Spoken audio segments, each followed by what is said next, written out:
একটু আগেও বলেছি যে আমি ক্রিকেটটা খেলি হচ্ছে ন্যাশনাল টিমের একটা প্রাউডের ব্যাপার, অবশ্যই ন্যাশনাল টিমের হয়ে খেলতে চাই।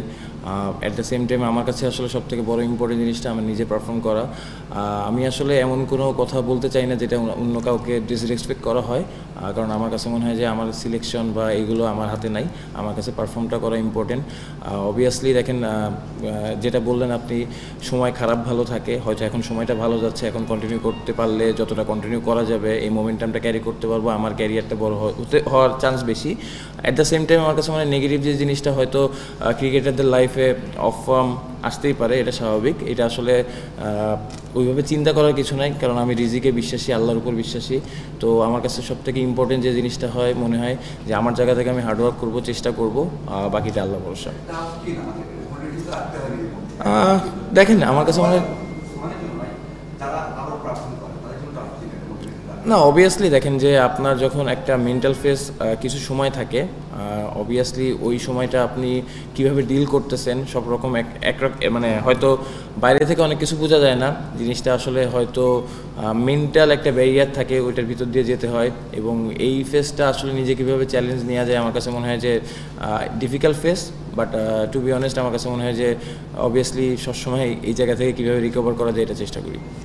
দেখেন আমি সবসময় বলি যে অবশ্যই ন্যাশনাল টিমের খেলতে চাই, বাট আমার কাছে মনে হয় যে ন্যাশনাল টিমের আগে, আমি খেলার আগে বাংলাদেশ টিম সবার আগে। সো অবভিয়াসলি আমি যদি আর কোনো সময় ন্যাশনাল টিমে নাও খেলি, আমার এটা নিয়ে খুব একটা আক্ষেপ থাকবে না, কারণ আমি সবসময় চাই যে আমার টিমটা ভালো জায়গায় যাক। আমি চাই বাংলাদেশ টিম যে খারাপ ডিফিকাল্ট টাইম পার করতেছে এই জায়গা থেকে বেরিয়ে আসুক, এবং বাংলাদেশ ক্রিকেট যেখানে থাকার কথা ওই জায়গাটায় যাতে থাকতে পারে।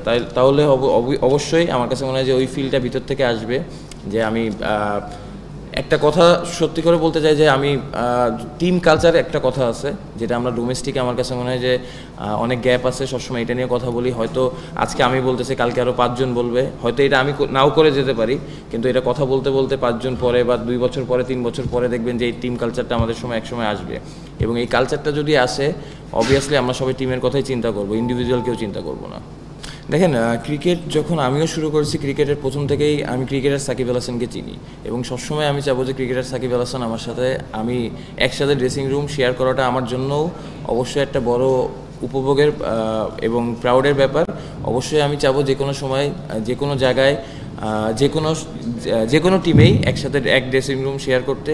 এবং যেটা বললাম যে ক্রিকেটার সাকিব আল হাসান এক টিমে থাকলে যে কোনো টিম আপনার অনেক বেশি বেনিফিট পাবে, সেটা বাংলাদেশ টিম লাস্ট কয়েক বছর না, অনেক লম্বা সময় ধরে পেয়ে আসছে, এবং পরবর্তীতে আমার কাছে মনে হয় যে সে যে টিমেই যাবে এই বেনিফিটটা সেই টিম পাবে। তো তারে ক্রিকেটার সাকিব আল হাসানরে ইগনোর করার মতো আসলে এরকম অপরচুনিটি নাই কোনো কিছু নিয়ে। For more updates, subscribe to our YouTube channel and click on the bell icon. Follow us on Facebook and Instagram. Download T-Sports app to enjoy exciting games and highlights. Visit tsports.com.